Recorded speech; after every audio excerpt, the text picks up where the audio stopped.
সন্তানের মৃত্যুতে বাবার আহাজারি যেন থামছেই না। কান্নায় ভেঙে পড়ছে বারবার, আর বারবার বলছে আমার মেয়েটা কী দোষ করেছে। মেয়ের রক্তাক্ত দেহ নিয়ে বাবার আহাজারি। সাজ্জাদুন নূরের কোলে তার শিশু সন্তান আয়েশা এবং পাশে স্ত্রী জুবাইদা ইশরা। গত বৃহস্পতিবার কালুরঘাটের চট্টগ্রাম ট্রেন দুর্ঘটনায় প্রাণ হারায় তার মেয়ে ছোট্ট আয়েশা। পবিত্র ঈদুল আজহার ছুটি কাটাতে স্ত্রী ও কন্যা সন্তান মেহেরিমা নূর আয়েশাকে নিয়ে গ্রামের বাড়ি ফিরছিলেন সাজ্জাদুন নূর। চট্টগ্রামের বহরদার হাট থেকে একটি সিএনজি চালিত অটোরিকশা ভাড়া করেন তিনি। যাওয়ার কথা ছিল বোয়ালখালী উপজেলার পূর্ব গৌমদণ্ডী ইউনিয়নে, কিন্তু কালুরঘাটে সেতুতে কক্সবাজার থেকে ছেড়ে আসা একটি ট্রেন অটোরিকশাকে এক ধাক্কায় দুমড়ে মুচড়ে দিয়ে চলে যায়। এ ঘটনায় সাজ্জাদুন নূর ও তার স্ত্রী জুবাইয়া ইশরা বেঁচে গেলেও প্রাণ হারিয়েছে 2 বছর বয়সী আয়েশা। এ সময় মেয়ের নিথর দেহ কোলে নিয়ে কান্নায় ভেঙে পড়েন সাজ্জাদুন।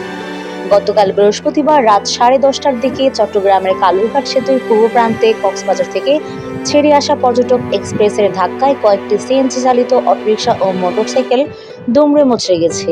এই ঘটনায় শিশু আয়েশা সহ 3 জন নিহত হয়েছেন। দুর্ঘটনার পর আয়েশা ও তার মাকে চট্টগ্রাম নগরের একটি বেসরকারি হাসপাতালে নিয়ে যাওয়া হয়। সেখানে চিকিৎসকরা আয়েশাকে মৃত ঘোষণা করেন, আর তার মাকে প্রাথমিক চিকিৎসা দেওয়া হয়। ওই হাসপাতালে ধারণ করা একটি ভিডিও সামাজিক যোগাযোগ মাধ্যমে ছড়িয়ে পড়েছে। ভিডিওতে দেখা যায় সন্তান হারানোর শোকে আহাজারি করছেন সাজ্জাদুন নূর।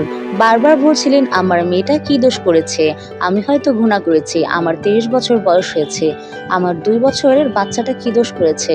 একটি পানির বোতল দেখিয়ে তিনি আরও বলেন মেয়েটা পানি খেতে চেয়েছিল, তাই বোতল কিনেছি, এখন সব শেষ। সাজ্জাদুন পেশায় গ্রাফিক ডিজাইনার। আয়েশা ছিল তাদের একমাত্র সন্তান।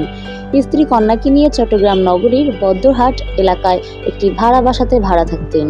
পরিবার নিয়ে ঈদ উদযাপন করতে বোয়ালখালী উপজেলার পূর্ব গোমদণ্ডী ইউনিয়নের গ্রামের বাড়ি ফিরছিলেন তিনি, কিন্তু শেষমেশ বাড়ি ফিরতে হলো শিশুকন্যার মরদেহ নিয়ে। সাজ্জাদুনের চাচাতো ভাই কাউসার বাপ্পি দিবাগত রাত 2:30টার দিকে প্রথম আলোকে জানান, রাতেই তারা আয়েশার মরদেহ নিয়ে বাড়ির উদ্দেশ্যে রওনা দিয়েছেন।